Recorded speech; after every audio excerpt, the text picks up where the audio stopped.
లో ఉన్నాను. సో నేను విన్నాను పొద్దున్నుంచి నాకు ఫోన్లు రావడం జరిగింది. నేను కూడా వీడియో క్లిప్ చూశాను. మన మీడియా మిత్రులు చాలామంది నన్ను అడిగి క్లారిఫై చేసుకున్నారు. వాళ్ళ దాంట్లో రాలేదు నాకు తెలిసి. చాలా ఇట్లా శ్రీకాంత్ ఇలా బెంగళూరులో రేవ్ పార్టీకి వెళ్ళాడు, హేమ వెళ్ళింది, ఈ టైప్లో ఏవో వచ్చినాయి. నిజంగా నాకు నవ్వు వచ్చింది. ఇంట్లో వాళ్ళందరూ నవ్వుకున్నాం. ఇదేంటిది, మొన్న ఏమో విడాకులు ఇచ్చి పిచ్చేశారు నా భార్యతో, ఈరోజేమో రేవ్ పార్టీలకి వెళ్ళాడు అని వచ్చేసినాయి. కానీ ఒకటి వాళ్ళు కొంచెం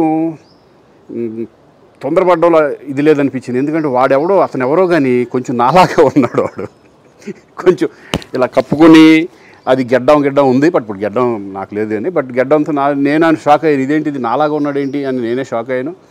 సో దయచేసి ఎవరు నమ్మొద్దు. ఎందుకంటే రేవ్ పార్టీలకి వెళ్ళే కల్చర్ నాది కాదు, పబ్ కల్చర్ మనిషిని కాదు నేను. ఒక్కోసారి బర్త్డే పార్టీలకి వెళ్తాము, ఒకవేళ తెలియకుండా ఏదైనా వెళ్ళినా ఒక హాఫ్ అన్ అవర్ నుండి వచ్చేస్తాను తప్పితే అటువంటి ఏమీ లేదు. రేవ్ పార్టీ ఎలా ఉంటుందో కూడా నాకు తెలియదు. సో దయచేసి ఎవ్వరూ ఈ విషయాన్ని నమ్మొద్దు. హ్యాపీగా నేను హైదరాబాద్లో ఉన్నాను, మా ఇంట్లోనే. ఇప్పుడు మా ఇంట్లో నుంచే నేను ఇది చేస్తున్నాను. సో దయచేసి మీడియా మిత్రులందరికీ కూడా నేను చెప్పేది ఏంటంటే, ఏ విషయం కరెక్ట్గా తెలుసుకోకుండా మీరు కూడా థంబ్నైల్స్ పెట్టేసేసి నా బొమ్మ వేసేసి రేవ్ పార్టీలో పట్టుబడ్డ శ్రీకాంత్ ఈ టైప్లో వేస్తున్నారు. కాబట్టి దయచేసి ఎవరు నమ్మొద్దు. అది అతను అలాగా ఉన్నాడు అనే ఒక విషయంలో మీరు పొరపాటు పడి ఉంటారని నేను అనుకుంటున్నాను. దయచేసి అది నేను కాదు.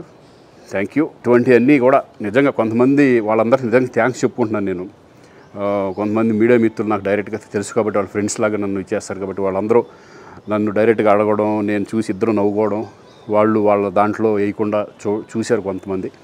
వాళ్ళందరూ కూడా నేను థ్యాంక్స్ చెప్పుకుంటున్నాను. దయచేసి ఇవన్నీ నమ్మొద్దు.